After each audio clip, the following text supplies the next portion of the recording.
ouvir a opinião do professor Jair com relação a esses tópicos colocados. Muito obrigado. Professor Jair, essa questão envolvendo a integração das provas em acordo de leniência e as ações investigatórias a cargo do Ministério Público também foram trazidas pelo doutor Carlos Eduardo, também foram objeto de perguntas do José Augusto e do Edmar Camata, que também questionando essa mesma questão da integração de provas em acordos de leniências administrativo e nos processos investigatórios e judiciais. Palavra. Eu reitero o que havia dito antes em relação ao sistema normativo. Aos meus olhos, não haveria dificuldade em se compatibilizar, em se harmonizar a sobreposição aparente que há entre todos esses normativos. O que eu estou dizendo, por outras palavras? Passamos a ter, agora, uma espécie de sobreposição de normas, como é típico do nosso país, do nosso sistema legal. Então, na cabeça do leigo, principalmente, e até mesmo do jurista, nós temos um convívio hoje com uma série de normas reprimindo, prevenindo e punindo. Vamos falar aqui desses temas que estão todos na mesa, a questão do Código Penal, que já prevê figuras típicas tais, a lei de improbidade administrativa, a lei de ficha limpa, etc, etc, etc. Enfim, quando nós olhamos assim, e se isso fossem ingredientes que estão na mesa, seria fácil, e é fácil, identificar qual ingrediente serve para qual espécie de comida ou de resultado, se isso fosse um cardápio a ser montado. Ou seja, essa sobreposição aparente, ela demanda um esforço de inteligência interpretativa e hermenêutica por parte do judiciário.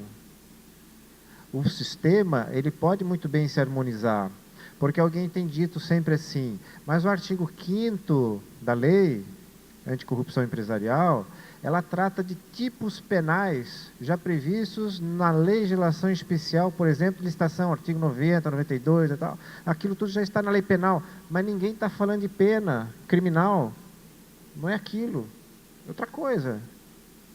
É outro viés. Então, não é muito difícil, eu insisto, em ter esse entendimento. Desde que queiramos assim interpretar a norma, porque das mesas que eu tenho participado, e é curioso porque eu estou aqui como advogado também, hoje eu sou advogado, já fui juiz, né?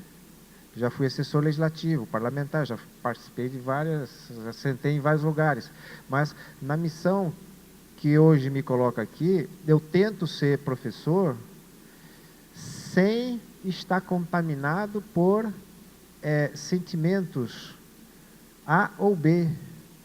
Então, em não me contaminando, eu consigo ver com perfeição que a lei pode ser aplicada. A lei pode ser aplicada, porque nós estamos falando de instâncias diferentes, porque para todo efeito, nós poderíamos muito bem aplicar a legislação com relação aos propósitos aos quais ela se destina, sem macular os demais procedimentos que necessariamente podem ser decantados ou desencadeados em razão do mesmo fato. Não haveria em tese problema, porque o direito permite isso. O direito permite fazer da verdade mentira, da mentira verdade. Né? Os fatos não contestados pela parte presumem-se verdadeiros segundo o Código de Processo Civil, não é? Então, se alguém alegar que essa parede que está atrás de mim aqui é preta, para efeitos processuais, em não havendo discórdia da parte contrária, a mentira se transformará em verdade. Então, esse pressuposto de entendimento, ele pode ser posto aqui para uma interpretação mais conforme, mais diretiva, mais assertiva em relação a esses temas. Eu não vejo com muita dificuldade isso. Nós temos que romper um pouco com as nossas posturas do passado em relação a isso, porque fica estranho, né? Puxa vida, mas como é que pode? O rapaz veio aqui, confessou uma coisa e tal. É claro, e aí eu não vou poder usar isso lá, o cá pode ou não pode, depende da circunstância. Então, como para mim, o judiciário vai ter um papel muito importante, é o órgão que terá o papel preponderante na aplicação dessa norma. É o da vez, é o da bola da vez, para interpretar isso tudo. Porque modos de interpretar, já indo para outra questão que ele mesmo colocou aqui, que é a seguinte, competência da CGU. A CGU, ela tem uma competência para cuidar desses processos no âmbito federal, que é de duas naturezas. É a competência concorrente ou uma competência exclusiva. São duas situações distintas. Mas isso me faz lembrar de uma outra coisa, que é a seguinte: os decretos regulamentadores, eles são baixados nas respectivas instâncias governativas. Esse decreto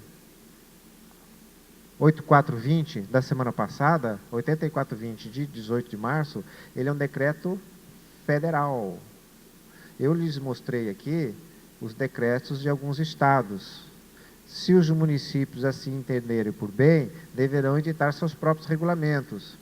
O que eu quero dizer com isso é que, em cada instância de governo, nós temos que possuir uma regulação específica para aquilo que a lei demanda especificamente. Mas a lei, na verdade, ela dá competência para a instauração do processo, que eles chamam de PAR, né? Processo de responsabilização. A competência para instauração e para julgamento do processo é daquela autoridade em face da qual foi praticado o ato lesivo. Então, originariamente, a competência é da entidade perante a qual o ato ele foi cometido.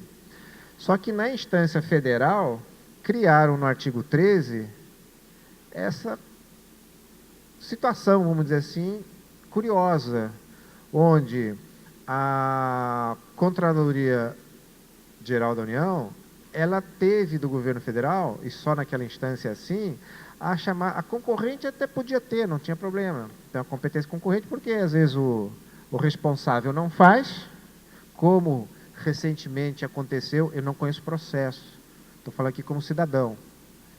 Eu brinquei muito com isso, é brincadeira, mas é um fato assim, sério para o nosso meio, né? Eu telefonei um dia desse para um desembargador amigo meu, para ver se ele tinha um barco para me emprestar, porque eu falei assim, meu ex-colega, quando eu era juiz, não tinha esse negócio da gente poder usar as coisas dos outros, né?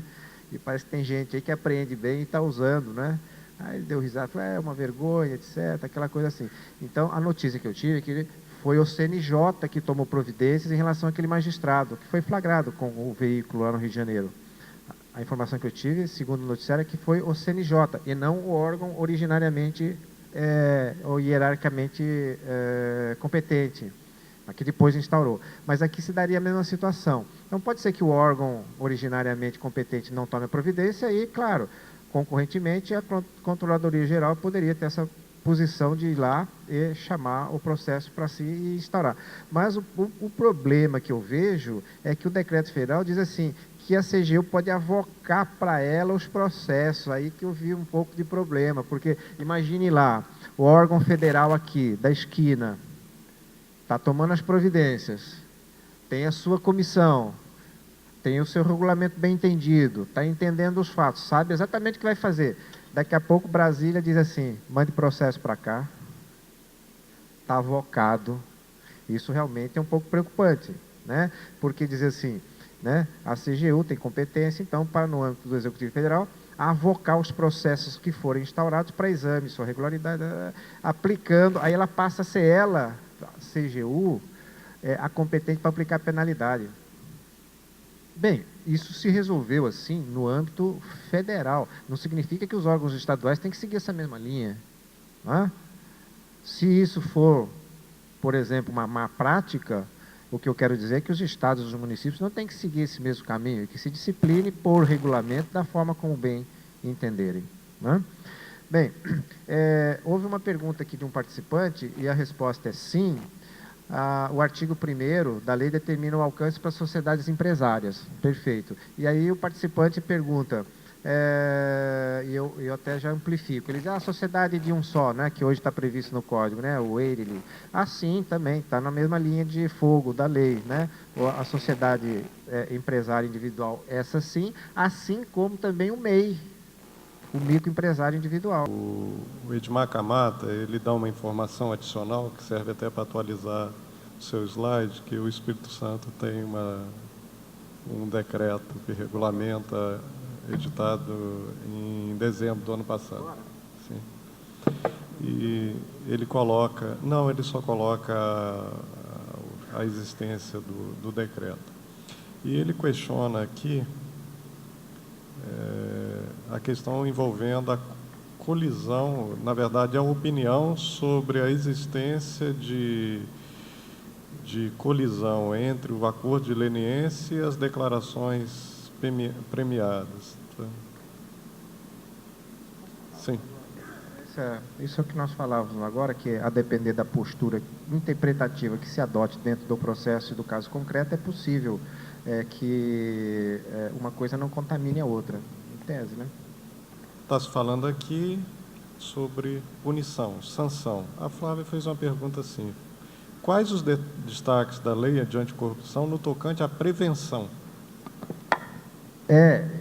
Eu toquei nesse assunto superficialmente, mas eu quis dizer que, diferentemente de outras legislações, né, o Brasil seguiu um caminho, mas o caminho mais inteligente é as empresas se mobilizarem para criar uma espécie de um código de conduta dela, empresa, o que eu chamo de governança corporativa, não é uma governança pública, para que ela saiba se movimentar, para que ela saiba se relacionar.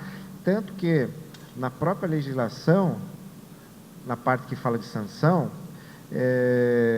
a existência de mecanismos e de procedimento, está no artigo 7º, inciso 7º, desculpa, 8º, a existência de mecanismos e procedimentos internos de integridade, que é o que eles chamam de compliance, isso faz com que haja uma atenuação, eventualmente, da sanção. Tá lá, serão levados em consideração na aplicação das sanções a existência desses mecanismos de procedimentos internos de integridade, auditoria, incentivo à denúncia de irregularidade e aplicação efetiva de código de ética e código de conduta no âmbito da pessoa jurídica. Então, daí eu citaria aqui o exemplo inglês, né?